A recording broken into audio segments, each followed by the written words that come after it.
বানাতে চেয়েছিলাম আর কি হয়েছে, কিন্তু যেটাই হয়েছে সেটা কিন্তু দুর্দান্ত খেতে হয়েছে। বাজারে যাই পাকা আম এসেছে তবে থেকেই আমি দেখছি ফেসবুকে শুধু আম কুলফি আর আম কুলফি, তাই নিজেকে আর সামলে না রাখতে পেরে আম কুলফি থেকে একটু দূরে গিয়ে একটু অন্যরকম করে বানানোর চেষ্টা করেছি। সব থেকে সমস্যা হয়েছিল এই আমের আটিটা বের করানো, কি যে নাজেহাল হয়েছি।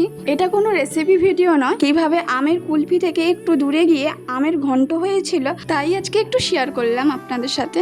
সব থেকে বিরক্তিকর এই মশা ভন ভন করাটা, যেই না আমটা কাটবো সেই আমের গন্ধ পেয়ে যেখানে থাকবে সেখান থেকে ছুটে ছুটে চলে আসবে, আসার পরে হাতে পায়ে মুখে যে যেখানে পারবে সে সেখানে গিয়ে বসে যায়। এই তো বক বক করতে করতে আমারও হয়ে গেছে। এটা দিয়েছিলাম ফ্রিজে, তারপরে 7-8 ঘন্টা রাখার পর ফ্রিজ থেকে বের করে নিয়েছিলাম, আর বের করার পর নিজেই নিয়ে বসেছিলাম একটু টেস্ট করার জন্য। কিন্তু সবটা খেয়েছে আমার ভাই, বোন আর আমার মনি। প্রথমটা তো আমার নিজের খেতেই কিরকম ভয় ভয় লাগছিল যদি বাজে হয় খেতে, কিন্তু খাওয়ার পর বুঝলাম না জিনিসটা তো টেস্টি হয়েছে। যদি এখান থেকে আমের ফ্লেভারটা একটু কমিয়ে নেওয়া হতো তাহলে আরো ভালো হতো। আমার ছোট ভাইয়ের অর্ডার পড়ে গেছে যে তাকে আবারও এটাকে বানিয়ে খাওয়াতে হবে।